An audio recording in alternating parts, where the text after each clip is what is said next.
All right, Freakonauts, we're pleased to introduce the revolutionary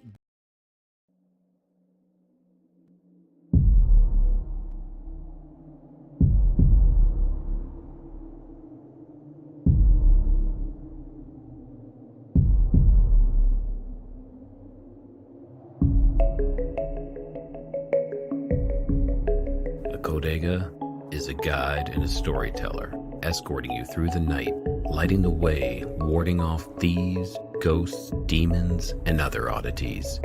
Along the journey, his companions would often share with him the most curious of stories that he'd record in his codex. Perhaps you just might find yourself traveling with a Kodega and sharing one of yours.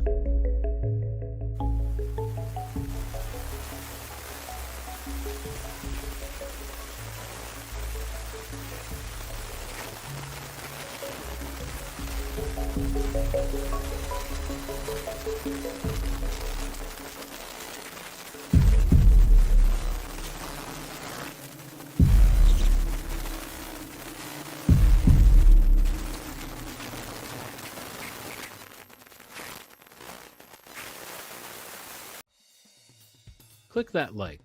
If you're new here, subscribe and have the bell hit for notifications to stay up to date on all of the new content.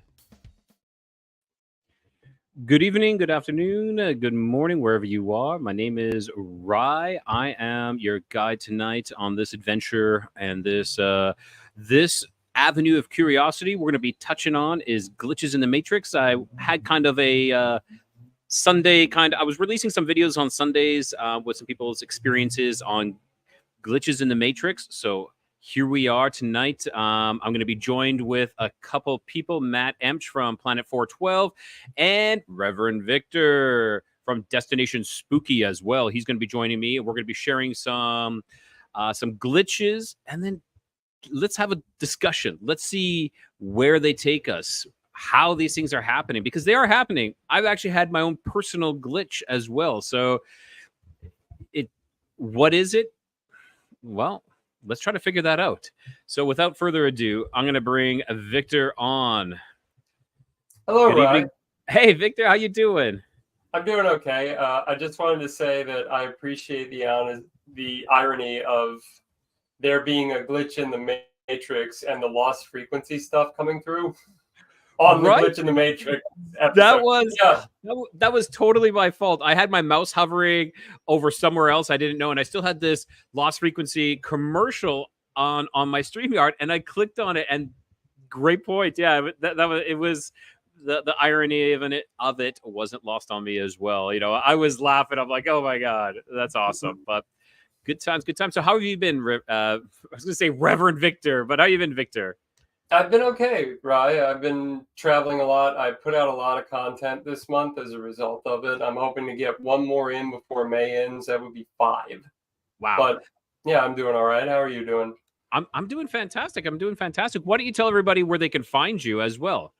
Sure. I'm on YouTube at Destination Spooky. You can find me on Facebook as Victor Scott Johnson. And I'm also on TikTok.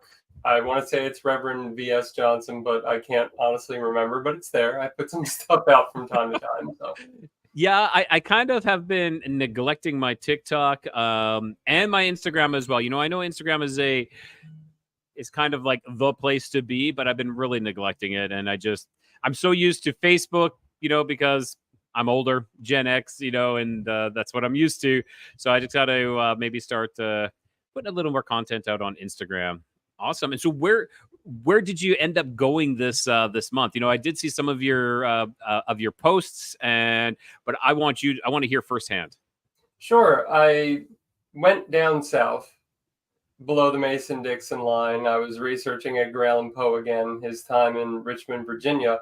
I ended up in North Carolina in Bear Creek to see a place I'd always wanted to go, which sort of ties in, but I have a better place that will tie into the whole Matrix thing. Yeah, okay. With notes and everything. Like, since we have this, I brought my Haunted Places guide with me. But I did a few things down there, some urban exploration and whatnot.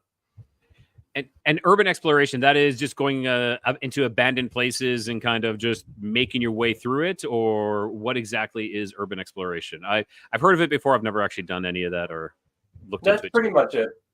Okay. You know, you hope to film old stuff, you end up filming weird graffiti, but you know, it's still, there's a thrill there. So Of course.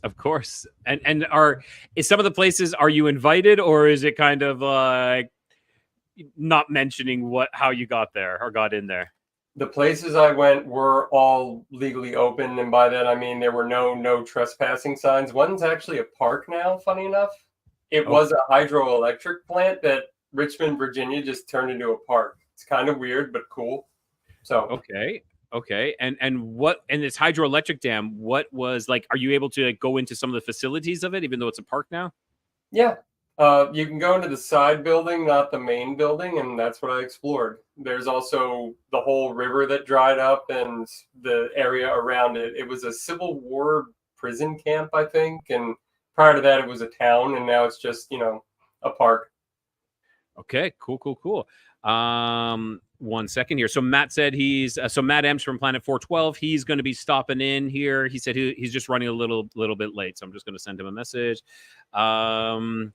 Yes. So for those who missed the beginning here, of course we're doing glitches in the Matrix. And Victor, what to you are glitches in the Matrix? What does that represent to you? Like, when you hear that, what comes to mind? Well, I know the original explanation of a glitch in the Matrix is that we are actually living in a simulation. Mm-hmm. You know, going back to the Matrix movies themselves. Exactly. Yes. Lately, and I do occasionally listen to the creepypasta-esque sort of narrations about them, and I look into stories.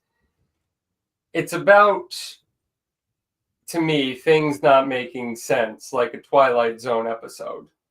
Like heading through a town and it looks like there's stuff from the wrong era of time in it, or there's a great story I remember. I can't remember the name of the story, of course, but it's about a kid. He has a friend in middle school. He goes over to his friend's house and an old man answers the door. And by old, I mean like 50, and I'm 40, so no ages, I'm sorry. But, you know, it's coming out of my mouth. Yeah. And the guy has the same name as the kid. And the narrator is having a problem reconciling this. And he comes back the next day and it's just the kid now. So it's like he aged and then aged back in one brief blip. The man from Torrid, if you've ever heard of that story, is another example. I have. Just 1 second here, Victor. I'm just going to bring Matt on. Hey, Matt, welcome to. Hey, everybody. Sorry I'm late. Hello, Matt. Hi, Matt, how are you, this is Reverend? Victor, Matt. I apologize that I'm late. Not a problem. We're just starting to delve into glitches in the Matrix, and I just posed the question to Victor about what glitches in the Matrix are to him, and he's just going on with that. So I'll let you continue there, Victor. Oh, that was it. We finished right at the nick of time. So perfect. Yeah, for me as well. You know, like originally, you know, it's kind of stemmed from the Matrix, where you know they saw the déjà vu, you know, the cat kind of glitching, and so yeah, it was kind of stemming from that we are in a Matrix, but in end, like, you know, it's kind of unexplainable events where there's déjà vu almost in real life, things happening where they repeat, or things out of place, like you said, different times or different people aging just like instantly. Yeah, and it's very interesting, and I don't know if there's more of this happening or if it's just more being reported, you know, or we've actually have a classification of sorts to it, and we're kind of like funneling all these stories into there. What do you guys think on that one? I do have a theory if we need one of us to break the ice. When I was on The Lost Frequency, there's another throwback to it. But when I was on with you and Tom, by the way, hey Tom, if you're watching, Thanks for using the worst photo in my Facebook for the title card. I'm joking. All right, for the thumbnail. I'm joking mostly, but I had my theory of the afterlife, which connects to Nietzsche's gay science, and that time is a flat circle. We're going to do this all again in perpetuity.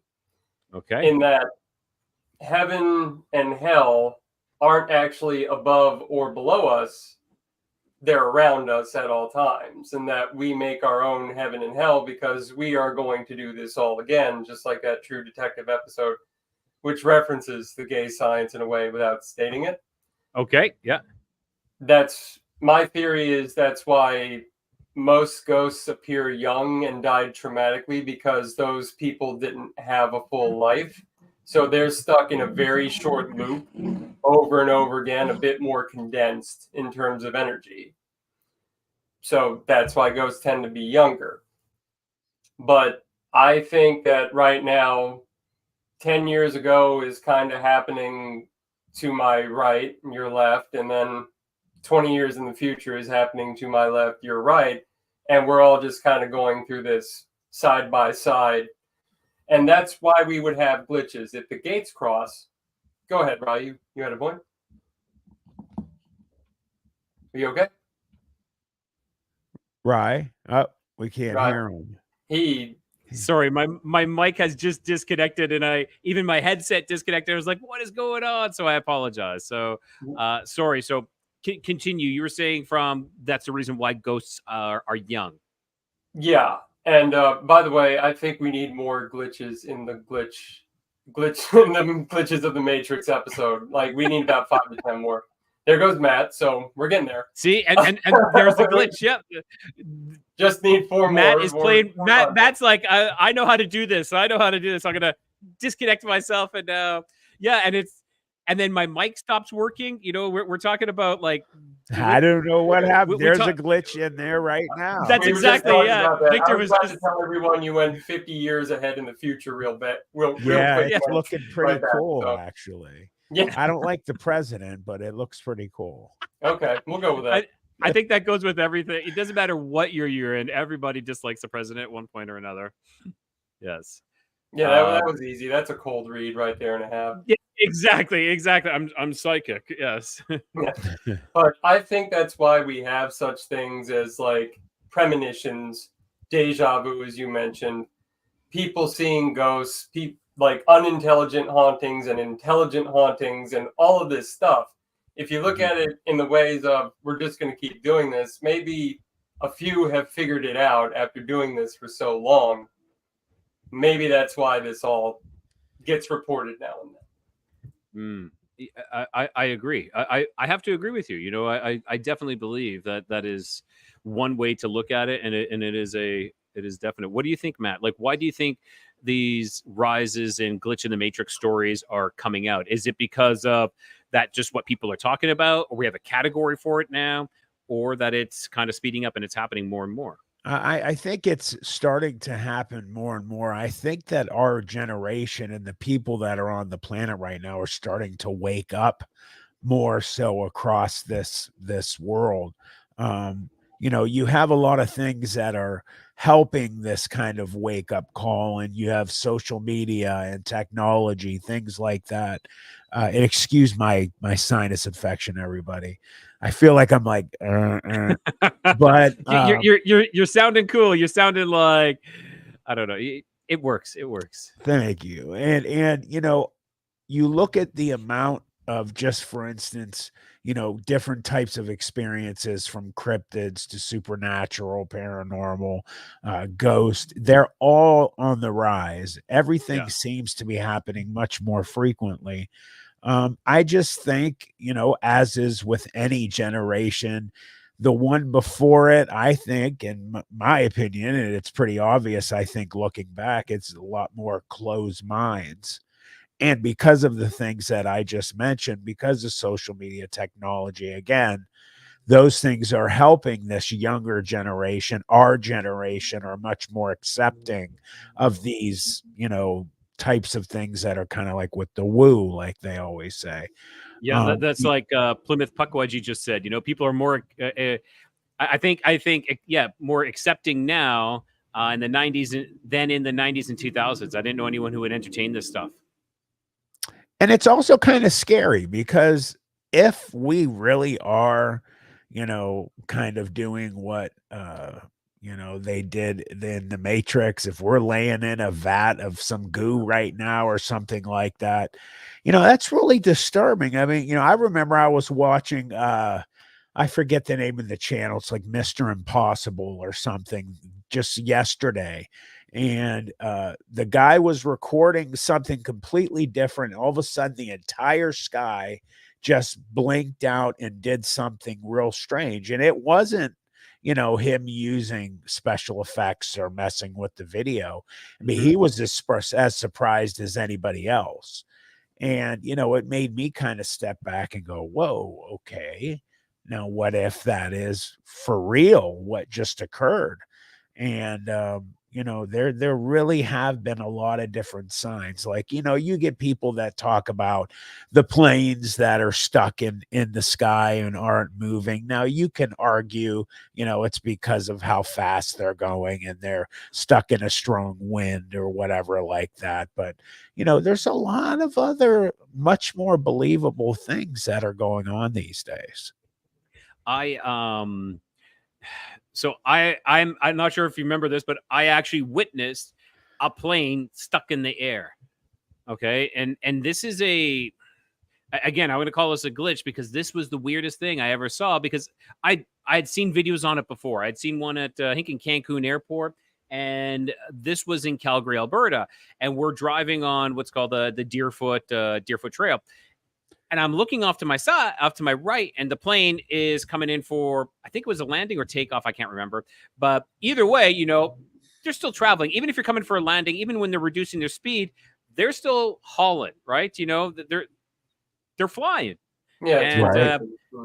yeah. And so from my vantage point, this plane did not move, and there was a building right by it. Like I could line up the building beside it, and I am moving, but this plane is still sitting in the same spot. And I told my wife, I said, look, it's not moving. And she saw it too. And we were both staring at this plane, which appeared to not be moving at all. And this wasn't for like 5 or 10 seconds. This was, maybe like 15, 20 seconds. Because, as we're driving, we're looking, of course, I'm trying to drive, and didn't seem to move. And then finally it was just like, whew, gone. Like then it moved fast after that. So that was really, really interesting. And there's a lot of them that occur, some of them, like the smaller ones, and hello to everybody in the chat, by the way. I just want to say hi. Tammy, how are you? You can pull away from, with the little planes, because you can believe that. But when like you just said, when you have one of those big Boeings that are stuck in the sky, that's kind of hard to buy that the wind is holding it there. Yeah, and it's not like it's any special effects with the camera or nothing, because it's my eyes. I saw this with my own eyes. Yeah. Yeah, so this is, so I guess that is a glitch in the Matrix that I did see. And it's strange because I would say, a couple of months before that is when I was watching those videos of these planes not moving in the air. So it's not like you're expecting it to happen, but you're like, it wasn't that big of like, oh my God, or I knew what I was looking at. I'm like, this is one of those planes that are allegedly stuck in the air. So it was cool. What about yourself, Victor? Do you have any glitch in the Matrix stories, whether they're yours or someone else's?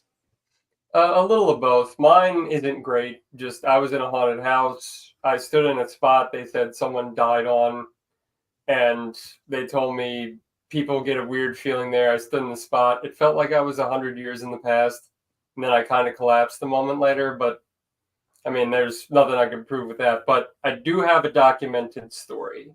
Okay, cool. Let's hear. So documented that literally the town, at least the park, is based around it. Now, I've actually been here. The Okay. thing was, I forgot about it just because I go everywhere. Like, I can't keep track. And, I filmed it and everything. I have the pictures. But honestly, I was getting ready to come on here today, and I'm like, I have nothing for Rye. I don't know what. Like, I know about Glitch in the Matrix stuff. I don't know how I'm going to do filler. But then I was scrolling through Facebook, and a quick shout out to Finding Dystopia, little YouTube group. If anyone wants to go check out their channel, just type that in, Finding Dystopia. Cool. They're getting ready to do a podcast on Watertown, New York. And I've been to Watertown. There's a place, once again, in the Haunted Places National Directory by Dennis William Houck called Thompson Park. I'm going to read from this at this point, and For Thompson Park maintains this to this day. The city park is said to be a portal to another dimension. Nothing unusual was reported here until the 1930s, when WPA workers built a series of stone walls leading up a grassy hill. People soon began experiencing eerie feelings on the hill, which is situated between a golf course and a swimming pool. I don't think the pool's there anymore, but the golf course still is. Locals named the area Light Lines, after the odd sensations felt by people walking in the grassy space between two rows of trees here. Strange sounds and ghostly forms started to manifest in the area. Mist-covered shapes, sometimes on horseback, were reported. In the 1970s, people began suffering physical effects at Light Lines. One 18-year-old vanished from the top of a hill in plain sight of several eyewitnesses. 20 minutes later, he reappeared, totally disoriented, at the bottom of the hill. Now, that's one of the best stories I've ever heard. And I absolutely had to go there, so I did. It's just, I went there, and it was honestly great, but no one was talking about it at the time. This was 2 years ago. So I saw it come up, and I thought, all right, this is synchronicity. Here we go. I figured, Of and course. again, shout out to Finding Dystopia. Thank you for reminding me. But there's your example documented. And when you go there, there's like an alien head, and it says the Area 51 of New York on the sign. You can visit it today and head right in. That's awesome. Yeah, how often they do those types of things where they will admit to supernatural or paranormal and actually make something like a park, name. That's really incredible. I think more should do it, frankly, but I'd have to research it. More have done it. I think it's a great what's the word I'm looking for? Tourists. It's tourism. It's building tourism as well. You're bringing in a certain niche of tourism, but you are, and even people who maybe aren't interested in that, or like that's not their passion, but then they come into something like this and like, oh hey, let's take a picture with this, and it just starts spreading the word with it as well. Cool. Okay, that is fascinating. Matt, what about you? Do you personally have any glitch in the Matrix stories?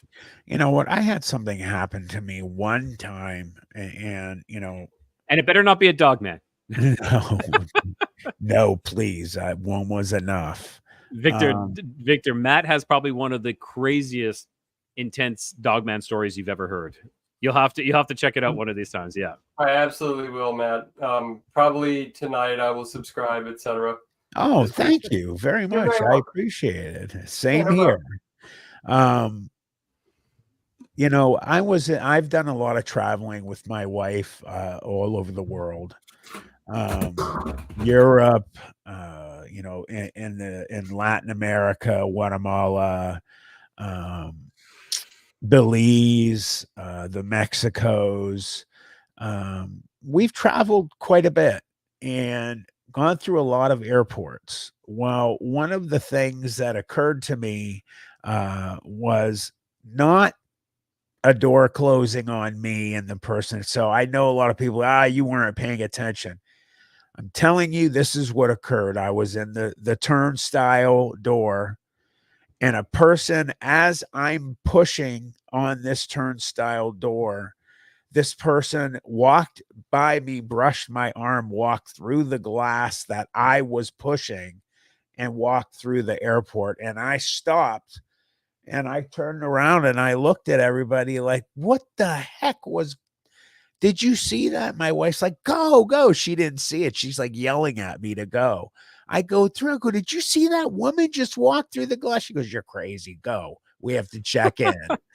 But I'm telling you, I was 100% sober. I knew everything that was going on. I felt her brush my right arm. I really have no explanation. It just seemed like she walked through the glass. It's funny. We always have to make that affirmation. I was completely sober. Yeah. Whenever we do anything, it's like, yeah, we hadn't even started traveling either. And that's a shame, right? I agree. Yeah, it's crazy. But, and what's strange is perhaps a lot of these glitches are either paranormal or paranormal are glitches. You know, like, are they ghosts that are interacting with us? Or are we interacting with another? Have we slipped dimensions? Because that is what I believe glitches are. I believe they are like almost like quantum jumping. We're jumping. Somehow things are jumping from one dimension into another. Exactly like how you said, Victor, where this that guy disappeared for like 20 minutes and then he reappeared all discombobulated. You know, so that is what I believe glitches are. I believe they're either we're jumping into a completely different dimension, a different reality, like a multiverse. I know, Matt, you love that. Oh, yeah. Or we are so powerful in an event that we are creating, and I'm not stealing. I mean, sorry. I am stealing this. That's what I'm saying. I'm stealing this from someone else. I had someone else talk to me about this, and I forget who it was. So I apologize if that was you, if you're listening to this.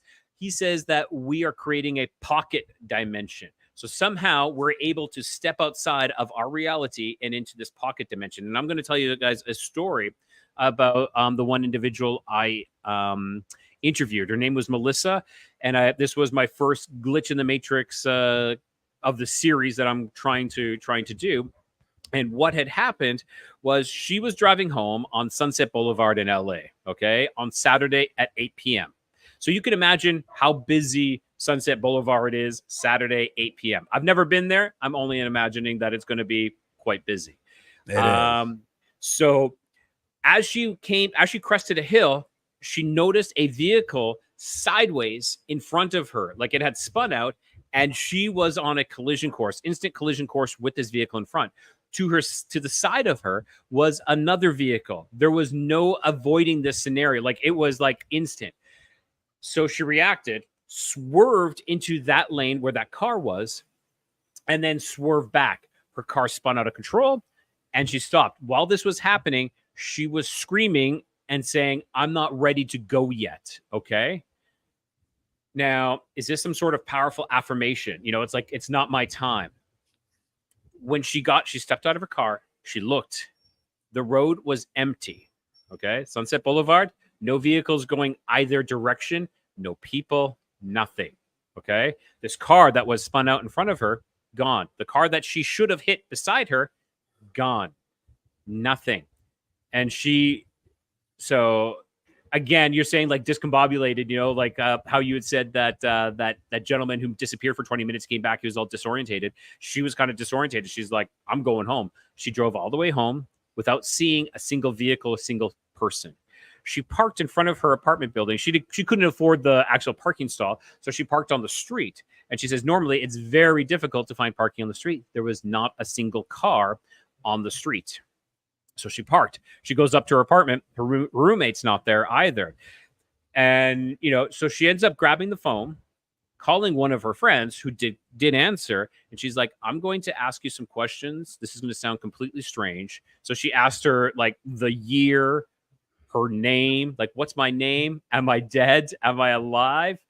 And she explained to her friend kind of what had happened. Then she went to sleep, woke up, everything was back to normal. So is it kind of something along the lines of like Langoliers, where they're just slightly out of sync? You know, was she out of sync? Did she create a pocket dimension, a whole existence that was only her, a copy of everything else. And when she went back to sleep, it kind of like reset, kind of like when you power, when one of your computer isn't working properly or something, or some sort of electronic, you turn it off and you turn it back on again to clear up the logjam and make everything run fantastic again.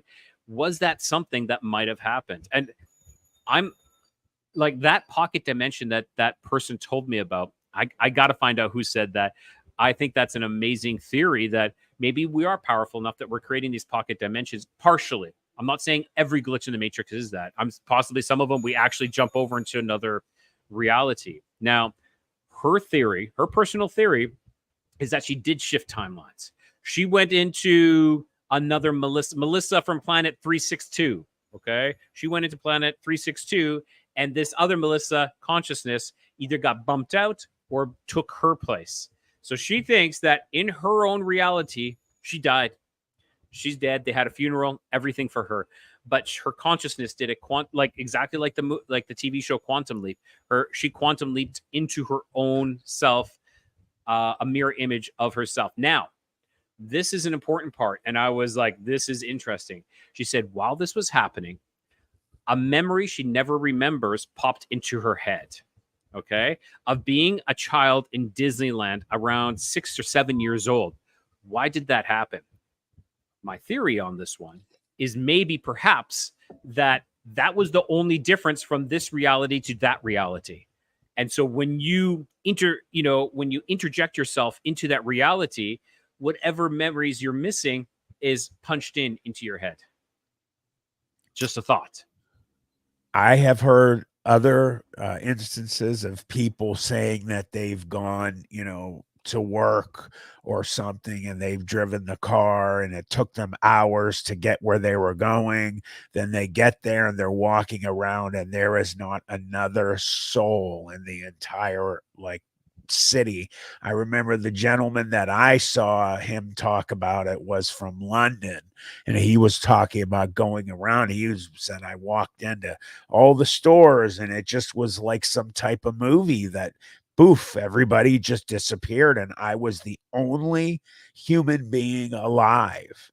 And then he said, I came back once I started getting really, I forget how he put it, but he was so disturbed, he started to have a breakdown and freak out. And then he said something just happened. And when he was wiping away his eyes from thinking, this is the life I'm going to live by myself, he started seeing people walking around and whatnot. I think that's possible. You hear about, the power that a lot of people have if they think about, like, for instance, some of those creepypasta creatures, like the pale crawler.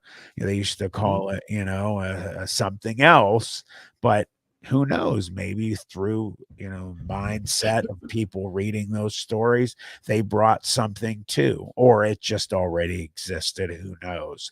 But I'm of a mind to believe that our brains are powerful enough to help us slide. I mean, some of these cryptids are sliding somewhere. They're going elsewhere. They're not here all the time. So that's really interesting. And Victor, any takes on those on what we've talked about there? Yeah, and I was just thinking about, by the way, apologies for my light rigging. That's what I keep looking at. We had another glitch. Something else I got to fix after this, but I'm just glad my microphone works. I was thinking about energy pockets and concentrations, and maybe if that has something to do with it. Like, some places are more haunted than others. Yeah. In that regard, and some places are more spiritually attuned as a result than others. And if energy maybe has something to do to push through the boundaries of these universes, if that's what we're talking about. Also, I did come up with another thing, and this one is a tourist trap. Chances are, if you've been to California, Matt, you might have seen this. It's in Santa Cruz. The Santa Cruz Mystery Spot. I did not. Okay. Is that the real name, Santa Cruz Mystery Spot? Mm-hmm. A gentleman bought land from a logging company that was done on a mountain in the early 20th century. He built a house on it. The house shifted. Gravity does not work in a 640 square foot area of this mountain up there. Everything slants, including you. I take it back. I do know what you're talking about. Yeah. Exactly I've that. never heard In this. there, Keep I going. validated it, and Yes. like I've done a pull-up in it, and it doesn't make sense. You walk It's out, insane. immediately you're fine. You walk north of it. If you hike north of it, you're fine. In this one spot where the house just happens to be, everything's tilted, including you, including the tour guide, everything. And to what degree are you tilted? Is it like visibly noticeable? Like you're kind of like first like you this? see it tilted, and then you don't know you're tilted because your perspective shifts. But I would say it's almost 45 degrees. What? Everything. Yeah, it's really insane, Rye. And they have videos of it. That's I'm looking outrageous. it up for you right now. I've been there. I lost my bumper sticker. By the way, shout out to the mystery spot. Thank you for the complimentary bumper sticker. I don't have it anymore. I don't know where it is, but it's a great place to go at least once. It's also very popular. Like they will sell out. So if you're planning to come back, Ryan, check out California, just be aware of that. And a lot of people, I don't know if the guy that we talked to when I was there was talking a lot about vortexes. He was thinking that spot was made on a vortex, or what we know, maybe a portal, and that was affecting all this, and it did some strange things. And Rye, I'm copying the link and I'm going to send it to you right now. Okay, cool. Yeah, please do that. That is fascinating. Yeah, I know there's an area, and I'm not saying like a mystery spot, but there's an area in Mexico that they have the zona de silencia, which is the zone of silence. Not that it's yeah. And if you go in there, like all communication ceases, including speaking. It really falls flat. Yeah, like it's not like you're not like, from what I understand, your voice will not travel as far as it normally will. Maybe it's denser. Maybe the air is denser. Would that make it sense? If the air is dense, it would something is also at a higher or different frequency that's canceling out all other noise. That's very interesting. I've never heard of that. That's one place I definitely, because of course I'm in Mexico, that I definitely would like to go visit. I did a top 10 most haunted places in Mexico kind of video, and I have that in there. So that's if anybody is listening, by all means, go check that out, and you can go, you can see that as well.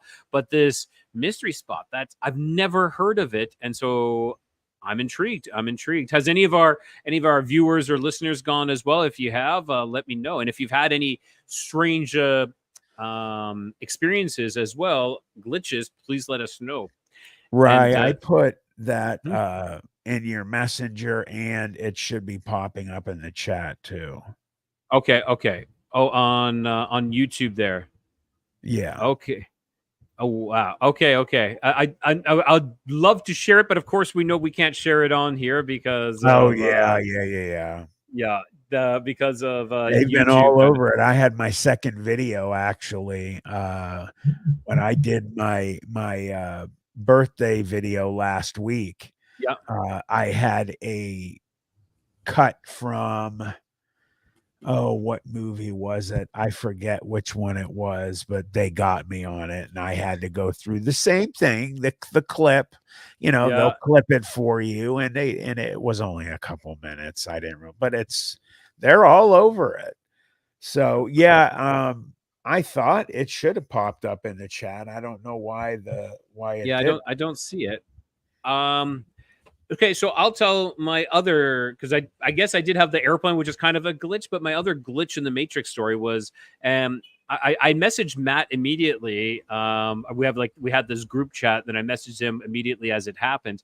I was out walking my dog, and I was in this little square park. They're very common here in Mexico to have these square parks kind of in the middle of the communities. And so I had walked in on one corner, walked around to the diagonal, and like I walked around it and diagonally exited. Okay, so I exited, kept walking my dog, walked him to this next park, and then I came back. And that is the route, just returning on the exact same route. So I entered, I made it halfway, and well, maybe even like a third, and I sat down on a park bench. So I sat down on this park bench. Behind me was a hotel where they were filling up the gas, the propane gas for their boiler. And I sat there with my dog, and as you do sometimes, just wasting time, I went on TikTok and just flipping through some TikToks. And then I'm like, okay, time to go. And my dog is kind of crazy because she's a puppy, and I was keeping my eye. So I was looking at her, making sure she was walking. I'm trying to leash train her. But out of my periphery, I can see everything that's going on. I'm not looking directly. So people might be like, well, you weren't looking directly. So I will say I entered at this side. I sat at the park bench here. I walked this way. There's an exit here. I walked this way. There was two people standing over here talking. And then I walked this way and started exiting. Exiting out this way. As I get to the exit, because I'm still looking down at my dog, I can see out of my periphery, I can see the houses that are behind it. I know this. I've walked this countless times. I see this house on the corner, which is like an old folks home.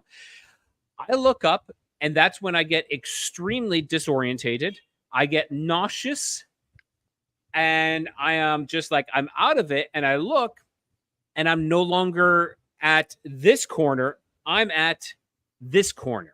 Okay. So I'm at this corner of the park, staring out of the park, which is just to my right is this extremely large church as well. And I'm like, what just happened? And I'm feeling nauseous. Like you said, like how you said, Victor, where that one guy said he was, disorientated and kind of out of it. That's exactly how I felt. So I went, I was like standing there, and I looked back, and then I took a little video of what just happened. It'd be great if I was videoing what I was doing at the time, but I couldn't. I was like, okay, I was at at here. I sat down here. I walked this way, and then I wanted to exit over here. Now, important to note, the people that were over here, the people that were standing here, were now standing over here. So it was like everything shifted like this. It was like everything did like a quarter shift. And again, you could say, well, some people are like, oh, you had a seizure. I'm like, I've never had a seizure, and I have, and that's not what happens. Exactly. For sure. Yeah. I was sitting down. Like the only time I was not paying attention was when I was sitting down at that park bench. But even then I was paying attention because behind me was like an anchor point, which was that pump truck that was pumping the gas, like the propane gas into it. I could, it was that anchor point for me. And so as I continued on, and I'm looking up my peripheries, I have a good peripheral vision. And then it just was like, boom, I'm over in this corner over here. Really strange. That sounds like that type of situation to me. I mean, we spoke about it too. You told me that night when it happened. Yeah. And that blew my mind away. That sounded to me just like I said to you that evening that, man, you stepped in somewhere, you had missing time. Something occurred. Maybe you slipped into a portal and back out. And, 1 minute in the portal, 30 seconds or even 10 might be 2 hours out of it. Who knows? Exactly. I have no idea. The time wise, I don't know what the time was in that context, like how long maybe I was gone or what. All I know is I was completely disorientated. I was nauseous. Like after it was kind of like I looked up and I'm like, I'm not here. Like it was like everything shifted. It was like an instantaneous shift. I'm not here anymore. I'm over there. What is going on? My dog was with me, and yeah, she was being crazy as she was. She was a puppy. But that is the only thing. Now, the funny thing was, other than that plane, I guess that is a bit of a glitch. I never had anything like this happen until I started researching glitches in the Matrix and started reaching out to people and listening to people's stories about glitches in the Matrix. Nothing has ever happened. And then I do this, and then all of a sudden I have my own experience, which was fascinating. It's crazy. Anybody have any stories or any thoughts on that? Victor, how about you?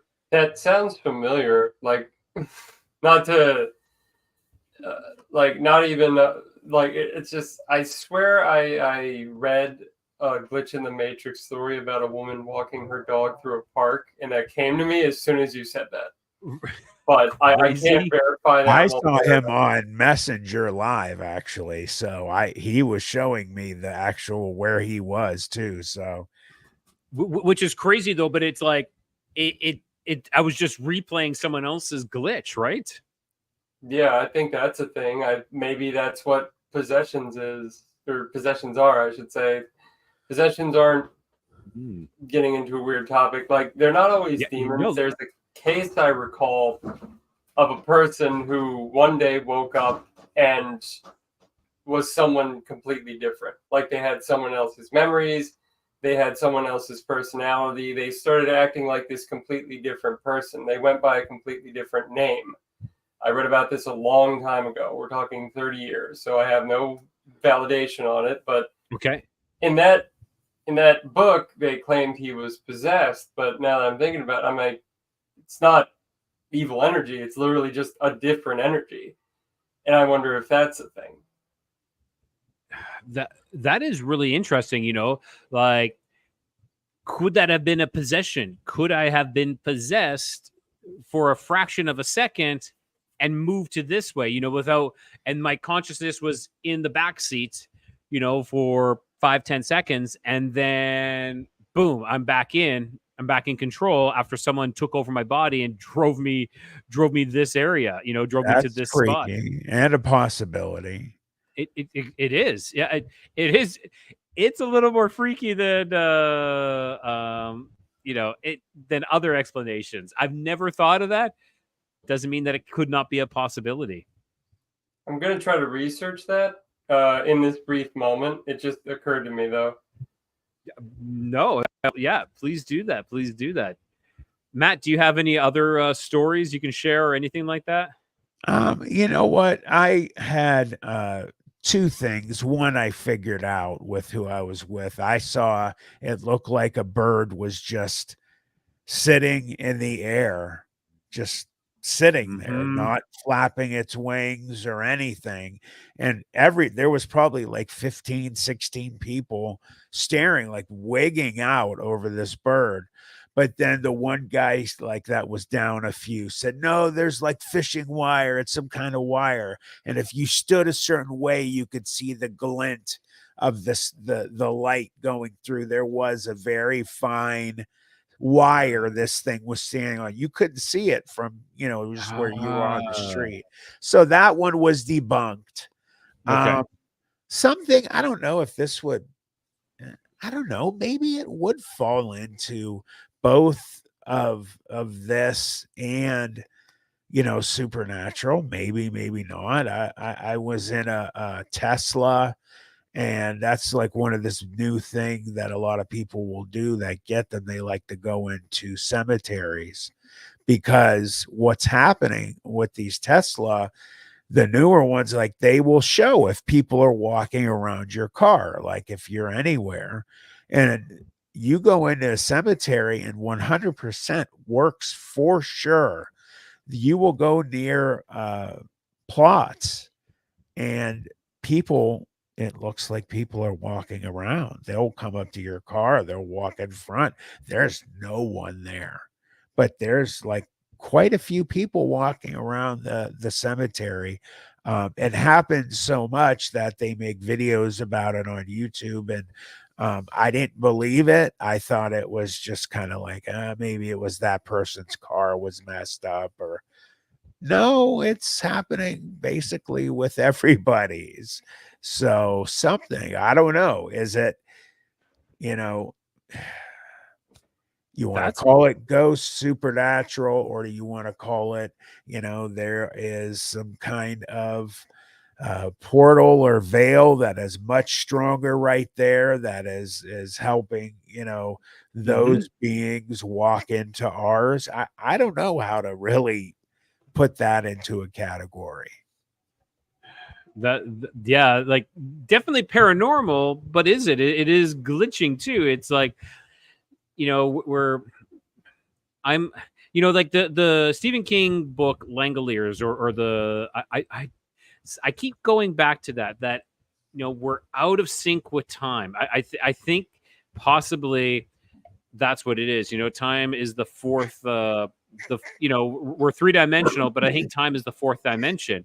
And time, but yes, yeah, and I feel that maybe some of us get out of sync with time. Like I think it's raining, so of course it sounds like something's trying to get in here. My apologies. Fair enough. I know I can hear something. He's like, "Dog." Okay, here we go. There's the glitches are happening there. Now there's what was I going to say? There was a guy, and if he's spoofing, he's doing amazing. He was saying that he was the only person left in the world, and he was going places. The people would tell him to go places, and he would video these places. I saw that on YouTube too. Completely empty, which it's impossible unless he is actually working in conjunction with these places that he's going, which is very difficult. Really, yeah, hard to believe they would do that. Because that word would get out, because people, it's maybe the establishment might be like, yeah, sure, come do this, but that means they have to close everything down, and people are like, oh, why is this closed down? And that is going to get out, you know, it's going to spread like wildfire. So maybe this guy is able to converse over technology, kind of like how Melissa did when she called her friend, you know, and just out of sync, but through technology, we're able to, you know, through wireless technology, we're able to still stay in contact somehow. Don't know. Like dead phone calls. You know, phone calls from dead people who had just died. Yeah. Yes, exactly. It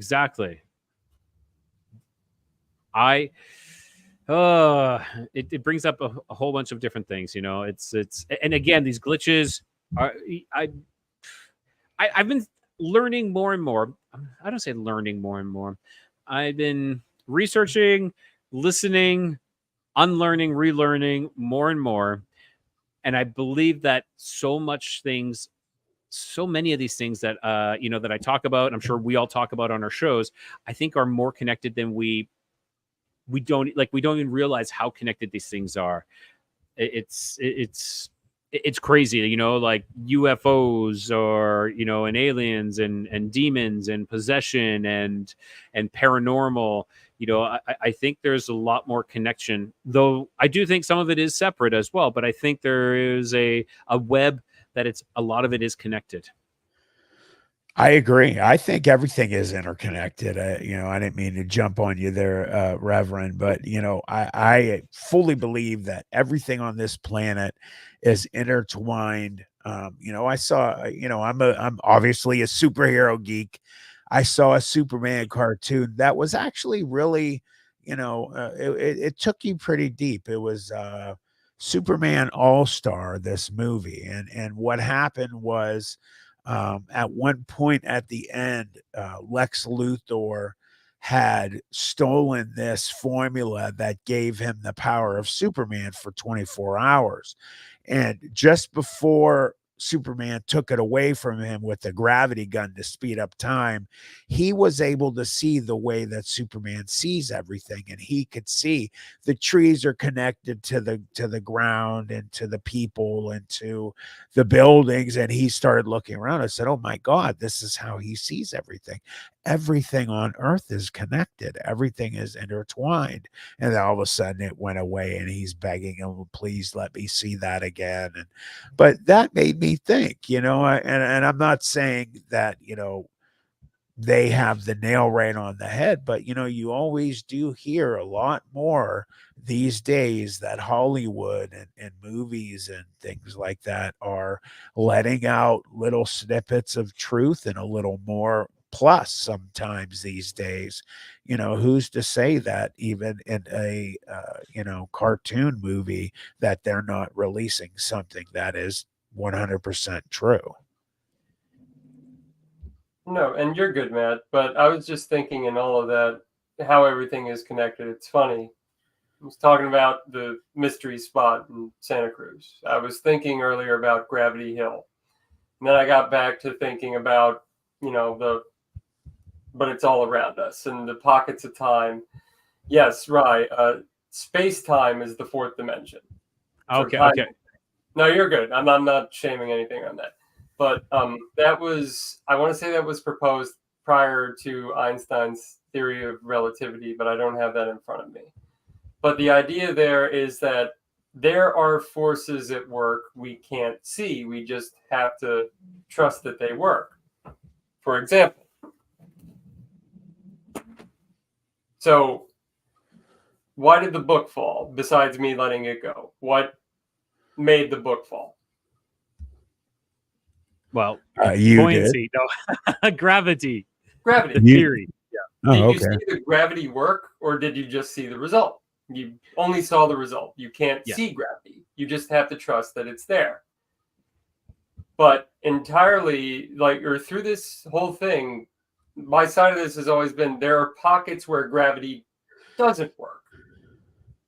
Mm-hmm. And that's what makes it all interesting. There are parts where barriers don't exactly work. There are parts where stuff just isn't quite right. The vortexes, going back to what you said, Matt. And I think there's a case there to at least think about these anomalies, and calling them glitches in the matrix is fine. But I started thinking about how we have to trust gravity works. And it's not just the mystery spot. There are gravity hills. And there are other places where the things Yes. don't quite work right. Thank you for bringing that up. I was thinking of that earlier, and I apologize again. I don't want to cut you off. No, you're good, man. You're good. But what he is referring to, anyone, if you've ever seen, there's a lot of videos out where people will go and they'll park their car and put it in neutral, and it looks like the hill is either going up or down, and the car will go and coast and go the opposite direction. Up a hill, it'll go up the hill, which makes no sense. So that's obviously what you're referring to. That's blows my mind whenever I see that video. It doesn't make any sense. Yeah, there's one in Pennsylvania I still have to get to. The tourism board actually advertises it, but I was just I thought back to, we have to trust gravity works, but here's gravity not working. Now what? Yeah, there's and maybe that's why some of these monoliths are built on some of these locations, or these specific sites are built on certain locations to harness these peaks or these valleys per se of maybe gravity, or just maybe our natural laws aren't so natural at these locations, and maybe that's why these they chose these certain locations to build on these locations. And I agree. And that's why you also have these situations. For instance, you have Serpent Mound in Ohio, which is a Indian burial mound. You have them all over the world. A lot of them you can go and watch where the ley lines go throughout the United States. And like I have one going through Ohio, and actually underneath Northeast Ohio in the area that I live in. One of those ley lines goes under, I believe, Serpent Mound in Ohio. So you have these spots, i.e. Skinwalker Ranch. There's a spot like that in Australia. I forget what it's called, but very similar types of events and things like that. And, that veil is a lot thinner right there, and things, as the priest told me when I was 14, things can bleed on through, or maybe we bleed through there into their realm. Yeah, maybe we're their ghosts. Yep. I believe that one. Yeah, it's quite interesting how how we're going with this. Like these traversing times. We're traversing other realities, and like I've always believed, I believe that we are like Russian nesting dolls on top of one another. You know, it's not like this one's over here, this one's over here. I believe that we're all on top of one another, you know, and that is where possibly some of these places are touching, you know, where these points intersect. Like you said, it could be like these ley lines, and it could be certain areas where, you know, the gravity is off a little bit, and that's an entrance point. That could be an exit point as well. And it's interesting that, you know, perhaps we as humans have harnessed this in the past and that we forgot this. And maybe perhaps, you know, some 3-letter agencies or even ones that we don't have names have been able to reharness this and to be able to access and open these portals. Maybe sometimes flinging the door wide open or ripping the door open and causing more of these things to bleed through, more of these glitches to come on through to the other side. Did you want to use that one thing I sent you, Rye? Sure. Yeah. I'll whip that up here right away. But yeah, I think, Reverend, this is one of the things I immediately had mentioned. I saw this recently, and I mean, if that's not you know, that type of event occurring, I don't know what is. Okay, one second. Yeah. I'm just going to get this ready. Share my present. Window, no, Chrome tab. You'll have to bear with me if you want to keep talking. I got it. I got it. Here we go. Okay.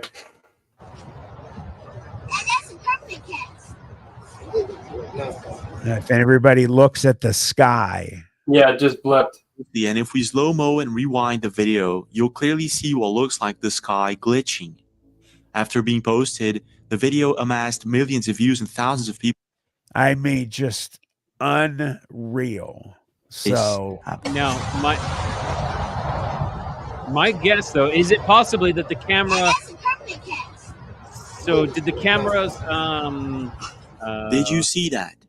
If you watch closely, I mean, I see where you're going, Ryan. I mean, of course, it's always possible, you know, Reverend. I mean, I'm sure you would be right. And Dwight, who had posted a comment, said a lot of these things are explained by science. That is true. Like, I don't want to go over, like, say, ghost ships or anything like that. Anything there. Water can create a mirrored effect, water and fog. I mean, that's absolutely correct. But things like Charles Fort would have studied, you know, as Fortians call it, looking at the stuff that science gave up on, I think is what we're dialing back to. Like, maybe there is an optical illusion on Gravity Hills. To my knowledge, and I've been there, they've never been able to explain why that pocket of gravity doesn't work in the Santa Cruz mystery spot or works too well. Speaking of, I actually thought about it, opened my book up again, once again, the Haunted Places Guide, because I used to read this all the time. Are you sponsored by them? I frequently do put out an affiliate link, but I've read this book for so many years as a kid and into an adult because, you know, I have issues, but there's a place in Hawaii called, I'm going to butcher this, but Kaina Point. It's considered a jumping off point into an area out of space and time. It's a gateway to Po, the eternal dwelling place of the gods where land, sea, and sky are merged into one fabric of space and time. It is a combination of heaven and hell, known and unknown, light and darkness. At Kaina Point and near Hainu at Pokai Bay, witnesses have reported hearing thousands of interdimensional voices at once. Wow. And sorry, I gotta get me one of those books.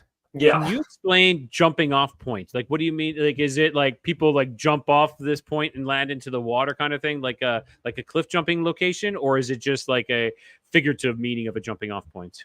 I think figurative in that, you know, it's an invisible pocket, like we've been talking about. You step into it, and suddenly there's 1,000 voices at once.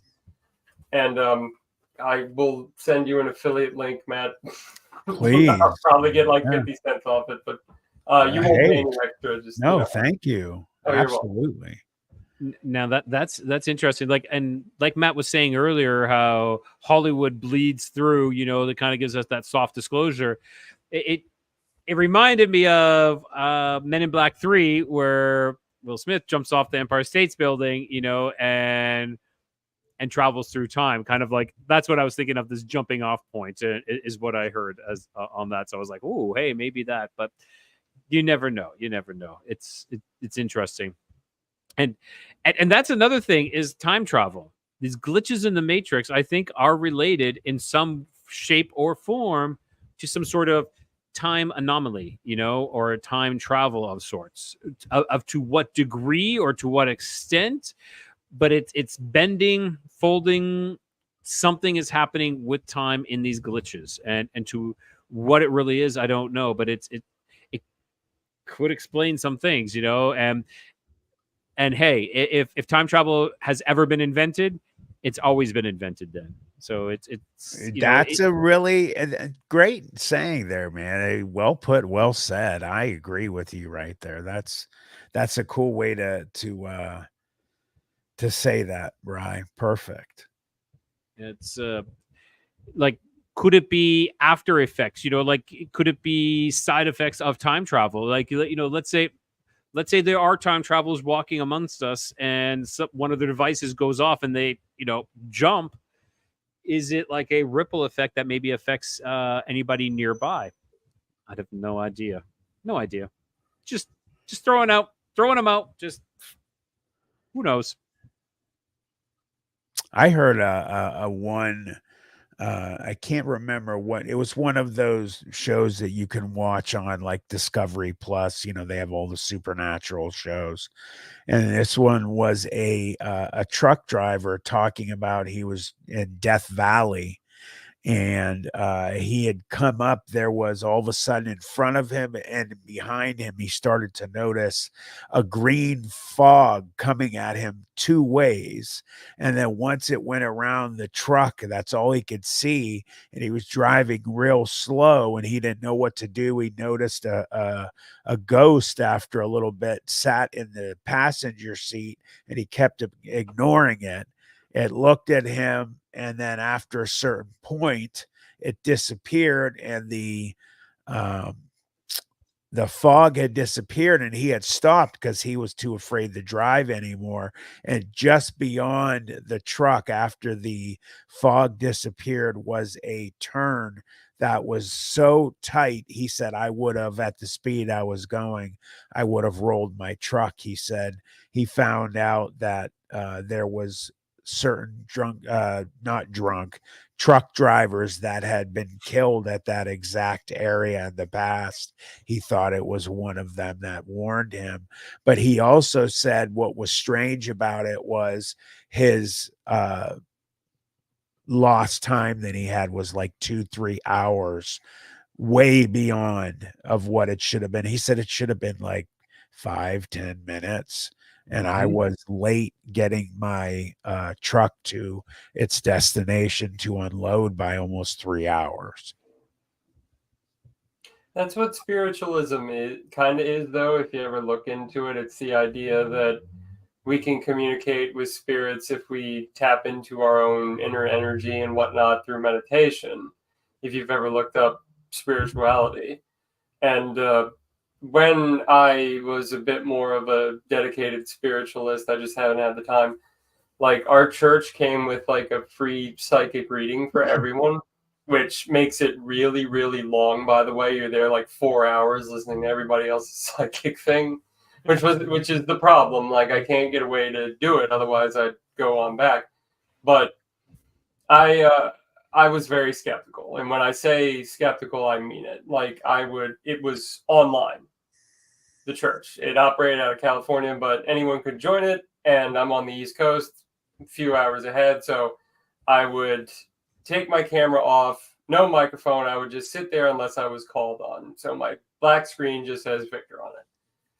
And it comes time 2 years ago for my reading. This was in December. And the priest, he goes into a trance, listens to his spirit guide, opens his eyes. He says, Victor,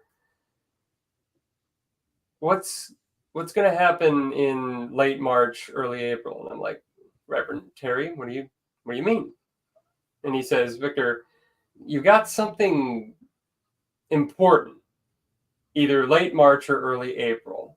And I'm like, I have nothing going on. I have nothing scheduled. I had a very ridiculous tour guide schedule at the time.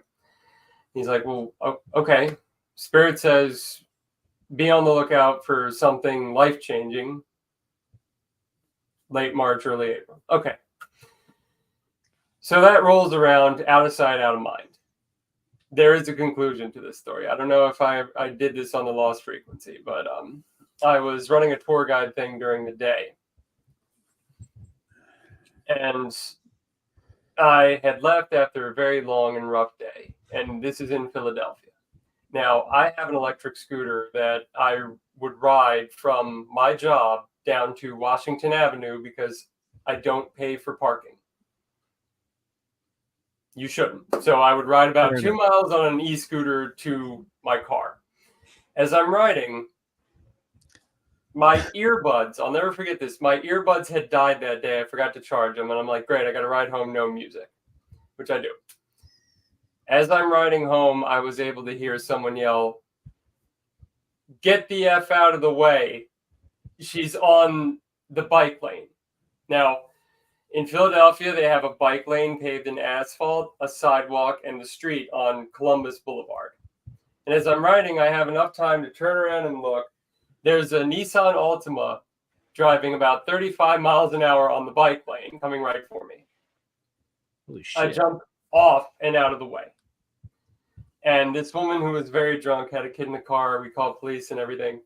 And we're doing everything we can to hold this woman. That's a big mess entirely. But that was the second day of April. And at that point, I had to say, okay, maybe that's a little too on the nose. But yes. That might have something to do with it, too, to me. I have my personal beliefs are, if heaven and hell is all around us and we're going to do this again, maybe I have something for the black-eyed kids. Poncho, but I'll get to that in a minute. Yeah, let's hear it. We can jump off topic. Oh, no, I actually don't have anything for the black-eyed kids. I just happen to know the history of it, where it came from, Usernet forums. Brian Bethel was the author. I remember when that story dropped way back in the mid-90s. So, yes, so let's finish up this one, and let's jump to that, because that is interesting. Sure. Sorry, my story isn't good enough. No, it is. My apologies. I'm not making any noise. Yeah, long story short, sorry it was boring, but for me, it was very important. I think it's awesome. My bad. I'm not saying Let's talk that. about black-eyed kids. How did you feel initially? I'm curious about when, he said that he was going to be talking to his spirit guide. Did you believe that? Were you already to that point in your belief system that you were, or was it kind of like, okay? No, I was definitely still skeptical. But after it happens, and it took a minute, after the shock and the trauma went away, about the next day or the day after, I immediately thought back to that session in December. And at that point, at the next church gathering, I actually unblacked my camera, I unmuted my microphone, and I thanked them all. Wow, that's powerful. I don't know. I would be skeptical myself with that kind of a situation. Or so, are you a believer now, since that has all occurred about, there is no coincidence in life, that everything happens for a reason? Because that's where I am. Yeah, I'm at the synchronicity point. Not any of the other stuff Jung said, but the synchronicity stuff, yeah, I am at that point. And I do believe, even if I'm wrong, and we only really get that last DMT fantasy before we die, I think hell is bad memories, and I think heaven is good memories. And our goal in life is to make as many good memories as we can so that we can all have a heaven for ourselves. And I really believe that. I No. I like that. That's very interesting. Thank you, Matt. On to more interesting stories, Ryan. Let's talk about Black Yeah, come on, guys, come on. I'm falling asleep here. No, kid. No, that was great. That was great. And the coincidence, the synchronicity of your earbuds not, you forgetting to charge them. That's intriguing. It's like, and how often did that happen? Was that the only time that's ever happened that you didn't have your earbuds in when you're riding on your scooter? Yes. Wow. Yeah. See, man, there you go, man. That's it. End of the show. Boom. We're not gonna do Black Eyed Kids. Yeah. Let's hear your Black Eyed Kids. I want to hear this because I've heard a couple other things about Black Eyed Kids, but I'd love to hear what you got to say about them. Well, no, I just went over, like, we likely have the same stuff. You might tell me something I don't know, right? So. Oh, I think mine are completely different. Mine are completely different. Well, yeah, you leave with that. I know the story, what Bethel said. Like, his story and this was all I did, not to plug this again, but this is all I did at 16. I'm a weird 50 cent affiliate link posted in the bio. Yeah. I personally don't know what Bethel said about them. I mean, could you at least give me an abridged version of? Sure. It was 94, I believe. This is in Texas. I'm not sure what part of Texas, east, west, north, or south, but he was working late. He was a journalist. That's why it was so well written.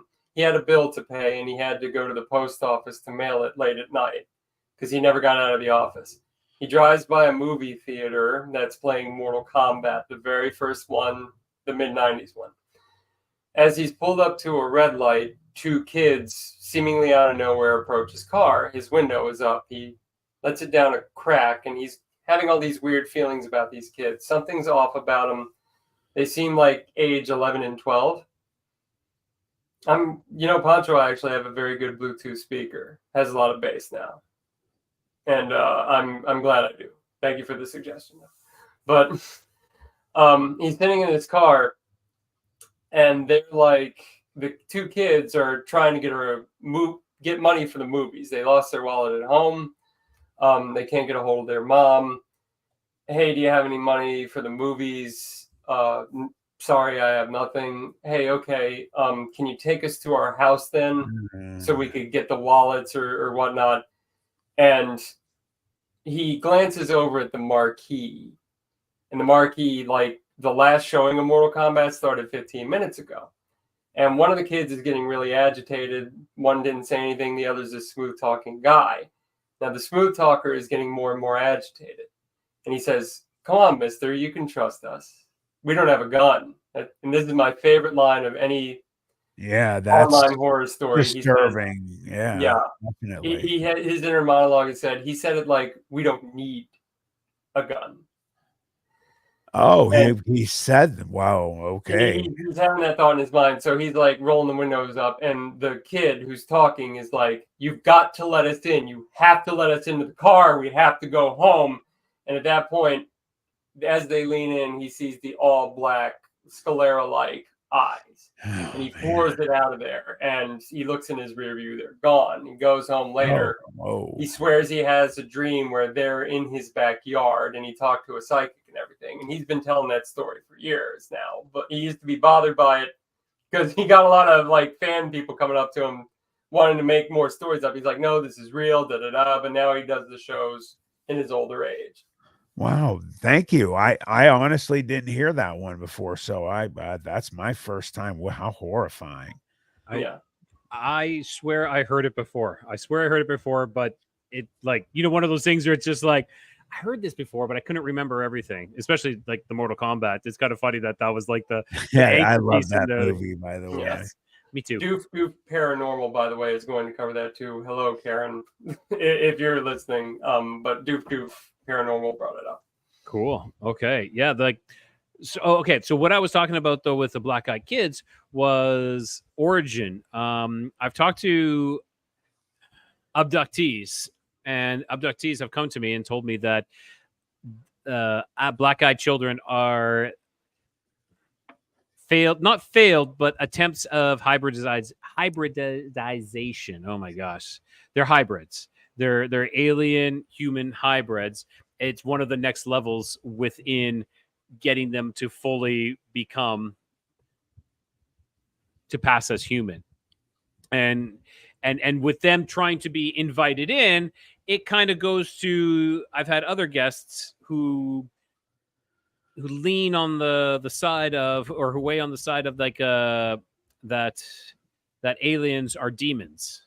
Okay, so black-eyed children are demon human hybrids, and that goes into with like vampires needing to be invited in, right? So creatures needing to be invited in. That's where we're where it's kind of tying into. Is this a possibility? It could be.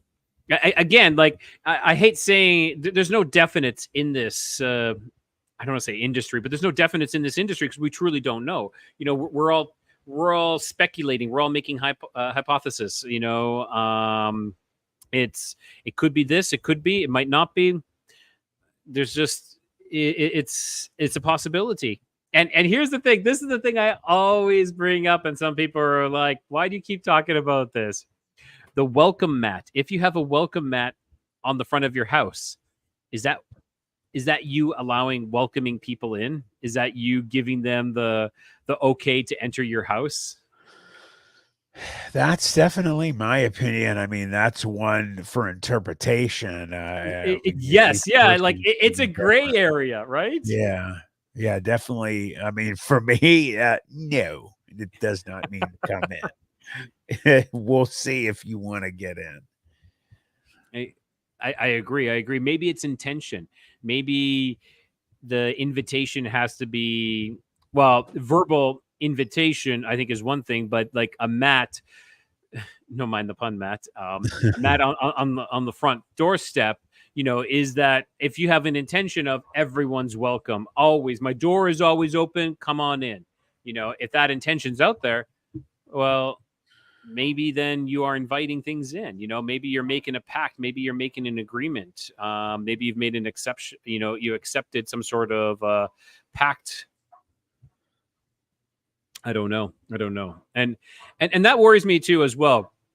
Accepting gifts or pacts with people. It's something that is kind of brought to my attention recently. Yeah, both of us. Yeah, and it's kind of like, I think we not only inviting people in, but also inviting people into our lives, to our inner circle, by accepting things from them, and it's kind of like, I think we always have to be careful if someone wants to gift you something, they're of who they are and what they might be doing in their lives. And we're being vague about one person, but there's definitely a reason that, I was just thinking of that username. Yeah. I wonder if irony actually is the best defense against the supernatural. It really is. Yeah. Go away. Yeah. Why not? I know. I love that. As soon as I saw that, I'm like, oh, that's fantastic. Yeah. You may be laughing, but it actually might save your life one day. Yeah. True. Yeah, you never know. Okay, so Victor, I know you're Pacho Zorch has a comment, right? Okay, let's pull that up. My Beck, what is BEC? Black-eyed child. Oh, so Poncho has an experience. Was wearing nice clothes and first saw him doing circles on a razor. Of course, the scooter. When he approached, he said, "May I approach?" Began to ask questions about where I lived and was very emphatic about where I live. Wow. Okay. Yeah, that tracks as a BEK encounter. I see. That's an acronym I didn't know. Now I do. It's like I don't know it all. I know some things. I know a lot of inconsequential things. It's kind of. I was here's a funny thing. Do you guys remember Cheers? Cliff Clavin from Cheers. Mm-hmm. Yeah, high school, they gave awards out to everybody. They're like, oh, and I was given the Cliff Clavin Award because I had like the most useless facts. I always had these useless facts. So I have a little bit of information of just about everything, but enough just to make me dangerous, and that's about it. You know what though? Those are the people that are needed in the end. That's for sure. The Maybe people that because know we can about spurn. those. Yeah, we can start the conversation. I can throw in something, interject something, and start a conversation. Then just let it kind of, like I always say, my conversations always have legs. I can just start something and just let it go on its own way. So, what do you think black eyed kids are? Like I said earlier, I think I I'm more on the side. I'm leaning on the side that they are an alien hybrid. Hybrid. Reverend, what do you think?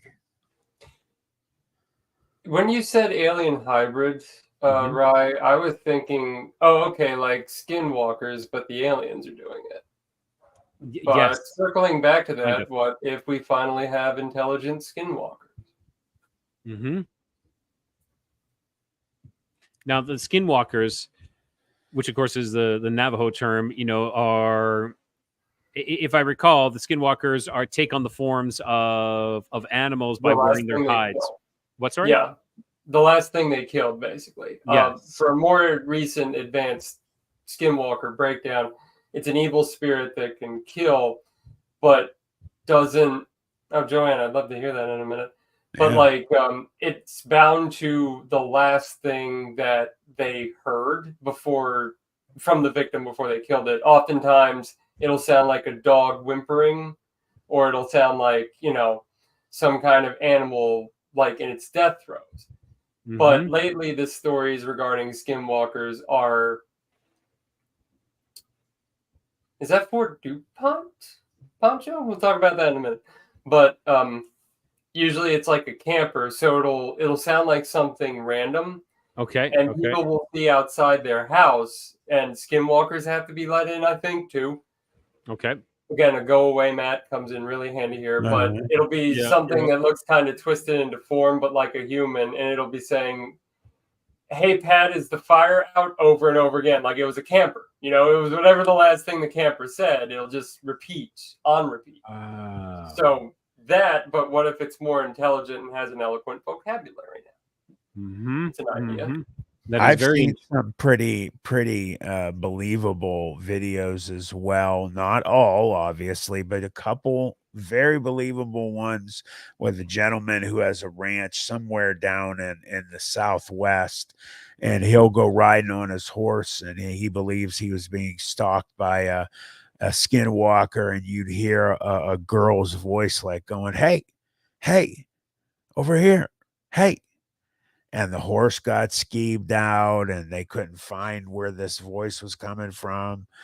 So back to what you were saying about hearing whatever or whoever was, their life was snuffed out before. It could have been a girl, a family member. You've heard a lot of stories with skinwalkers that a number of them killed actual family members to get those abilities as well. So you hear some of those videos of screaming in the distance, a woman or man's voice, doing the screaming.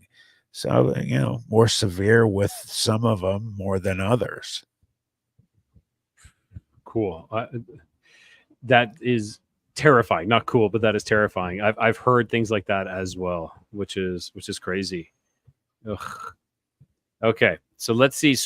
So Joanne, you had a theory. Have you heard? Okay, here we go. So Joanne is saying, have you heard of the black goo? I've heard of it Yes. before. So Joanne, go ahead. And hello, Carol and Numa is back. Numa is one of my members, so welcome, Numa, my only member of Codega's Codex of Curiosities. But yeah, so Joanne, write us in what you think the black goo. Have you heard of the black goo, Victor, at all? No, actually, that's one of the things I don't know about. So you can go ahead and indulge me. As a matter of Oh, fact, I want to know more as well. And I'm just doing something really quickly, which I think you guys all might get a laugh at this. Okay, so let me just. I'm gonna share my screen here quickly and see what you guys think of this.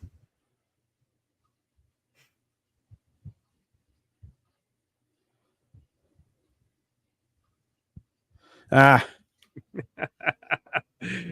There's my first outdoor mat. I'm gonna be selling that on my. There's a shameless plug for my my Printify channel. So I'll make it a little bit better, but yeah, go away. Yeah, let me know the That's price great. point, and I'm happy to buy one. Yeah, I think we all need one. Just that little extra added protection. Yeah, get one for the spook shack since something's trying to get in here. Exactly. Yeah, that was some loud noise going on. Yeah. Yes. All right. Yeah. Username. Oh, just kicked my dog in the face. I'm sorry. Yeah. Username. I'll be selling them. They'll be in the store by the end of the week. By the end of the week, they'll be in the store. Well, I'm just going to plug in, and I can't wait to see those two, right? I'll at least plug in one thing about the black goo. Refers to a lot of different things. One of which is a mysterious substance found covering ancient Egyptian coffins and mummy cases. The sarcophagus thing. Yeah, and you go back to some of those movies, and they touch on the black goo, or like in The Mummy with Brandon Fraser, when he falls into the black goo, it takes him back, into the side of death and all that, and that stuff comes up out of the pit. They talk about. Let's see right here. They have different types of La Mancha Negra, a mysterious venom-like black tar-like substance that has been seeping from a highway in Venezuela since 1986. It has a consistency similar to chewing gum and grows in hot and rainy weather, shrinking when temperatures and humidity drop. The goo first appeared on a 50-yard patch of asphalt and has since grown to cover about 8 miles and is 1 inch thick in places. And you get the stories, of course, and Joanne has it there, where people, their minds leave them and they're taken over by some other type of force. Kind of like what Joanne is talking about right here. So what if people got near the black goo, and then the black goo embodied the person who then became black-eyed kids? It's been known to be intelligent. It is an idea. Is all I can say about it. Like, it's an idea. I can neither confirm nor deny, as Harry Houdini once said. I love that. Hey, what is the continuation? I can neither confirm nor deny. And what was it else, Victor? There was something else you said with that. You say with that, like the sources are vague, or I don't know. Something like that. Yeah. Like that was in response to a photo that Houdini received from someone on her deathbed, who literally said, "After I die, come to come to the funeral," or something. And he either went to her funeral or someone sent a photo, and like her face was perfectly in one of the wooden beams on the stairs next to her coffin. So Wow. Paradiola, it's now known as today. Yes. But Houdini had no concept of that, and it was his last communication with Sir Arthur Conan Doyle. I've gone over that before in their big split. I still have to do a video on it someday. But Sir Arthur, actually, the magical thinker, was like, "I don't know, Harry, I don't think it's anything." So Houdini said famously, "I can neither confirm nor deny." And that was how he ended that one. I like that. I can neither confirm nor deny. Now, if we're talking about soft disclosure as well, Matt, and you're a comic book fan, what is this like? The black goo? Oh, the symbiotes, like the venom and all the other symbiotes from their planet. I forget the name of the planet they're from, but they are basically a alien species that has a symbiosis between itself and a host, and they, depending on whoever they take over, changes that symbiote in different forms, i.e., like when Spider-Man was taken over by Venom's actual symbiote, he was the most powerful one that it was ever, created. And then it left him and actually found Eddie Brock, became Venom, and the hatred for Spider-Man was so strong because he had pushed it away. So the layman's explanation of it is they're alien species that are like a parasite basically and live off of symbiosis off of a host. And not but this black goo, if we're talking about like TV shows and stuff, reminds me of Star Trek. I don't know, in The Next Generation, Tasha Yar, she used to be the security officer in the beginning of Star Trek Next Generation. Yeah. And she was killed by a creature, like this black goo creature. I think his name was Armus. And it, talking this black goo. It was. I remember that episode. Yes, yeah. They brought her back after that, though. Yes, they brought her back, and the as a Romulan. It was through Romulans. Yes. Here we go. Because people are children, not knowing what the stuff was about, it would have been easy for them just to be lost in it. True. And then no one would have known what happened to them. Yeah. Of course. Yeah, everybody remembers the black goo episode. Yeah. So black goo. That is quite the possibility that it is some sort of symbiote, some alien symbiote, because it is alien. It's unknown. We don't know what it is. So it's very interesting. I like how this is traversed. We've gone from glitches to black goo and black eyed kids, and that I like it. Right. What's your merch store again? Who do you go through? I'm just asking. Yeah. I Printify. I do Printify. I posted the link in the chat there. So it's. I try to keep the prices reasonable because we can set them pretty low, you can set them high, but yeah, it's great. I've got T-shirts, I got hats, I got cups, I got mugs, I got soon to have rugs, soon to have go away rugs. Vampires and black-eyed children and demons aren't welcome. No. Yeah, we're gonna do that. We're gonna do that. On getting a merch store, and I keep forgetting. Not a problem. Well, I don't know. How are you guys feeling? You guys, you getting a little? I'm thinking we're kind of wrapping up here soon. Are you guys? Do you guys? Well, of course, I want you guys to plug your shows. Oh, so okay. No, you're good. Destination Spooky on YouTube. I come up in Google, just about at 3,000 watch hours, but. It's rolling, and like I said, hoping for my 5th update this week. We'll see if I can beat Friday, but that's cool. This month. That is awesome. Yeah, fifth movie released, or not movie, 5th video released for May. That'll be great if you can get that out. It's good luck, man. What's that? I said good luck. You got a new subscriber coming right after the show, so. Thanks, Matt. Ditto. It's going to be on a place that I went to on my trip, as I was talking about earlier. That's a good point. The Men in Black. We never even brought up the Men in Black, which would make sense. Another show for another day. But I was just, exactly. Same jerky movement, same big black eyes, same in and out of our current dimension thing. So that's something to talk about. And I 100% believe, not to cut you off, please keep your thought. I believe personally there is a clandestine government agency that does deal with the supernatural and things like that. So I apologize for cutting you off. Oh, no, you're okay, Matt. It's important. All I was going to say was I went to, funny enough, a geographic anomaly in North Carolina. That would be the Devil's Tramping Grounds. That is going to be my next video. Oh, wow. Yeah. I know that. I've never been there, but I know what you're talking about. That'll be awesome. Definitely. Cool. Truth Walker just said she subbed to you as well. So you're going to get some subs from us. Tammy is Truth. Yeah, that's her. That's Tammy. Tammy's fantastic. She is. She's phenomenal. Everybody give her a little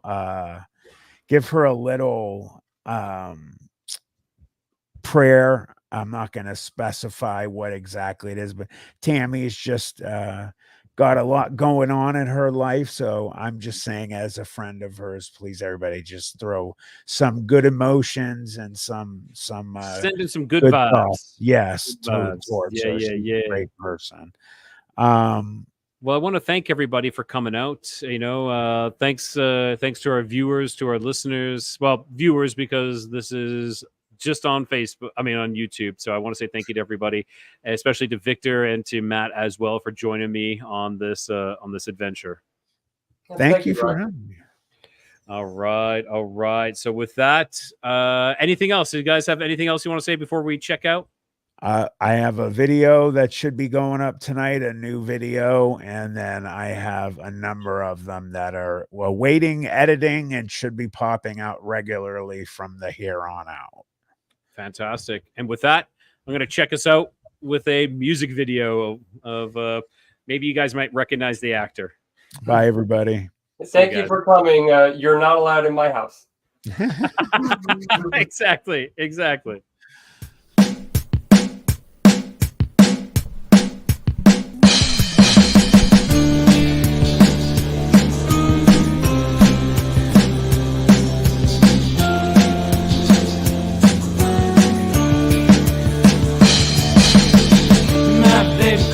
UFO found us stranded at the side of the road. Stopped the truck, started talking to some aliens. Said I'm the best mechanic this side of the Rockies. If I can get your bird in the air, you gotta swear to let me drive for a while. Ooh, she was a crazy dancer, a goddamn conspiracy about reality won't collapse if we can find your hands. It wasn't long before the saucer hummed, and I knew straight away this was gonna be fun. We decided to race along. I would pass with me in the truck and her in the air, and the moon to the left like a roadside flare, illuminating the valley we call paradise. Ooh, she was a crazy dancer, goddamn it, conspiracy about our reality won't collapse so we can find your hands. Ooh, she was a crazy dancer, goddamn it, conspiracy about our reality won't collapse so we can find your hands.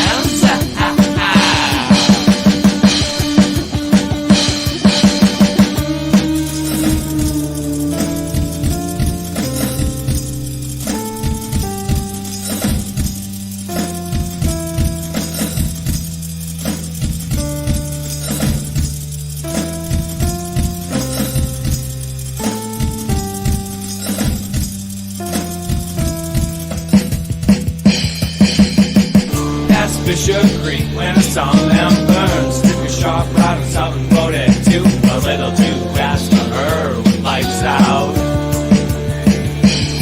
She circled round and lost altitude, dropped hard and fast into the lower pool. On a full moon you'll see through those remains. Ooh, she was a crazy dancer,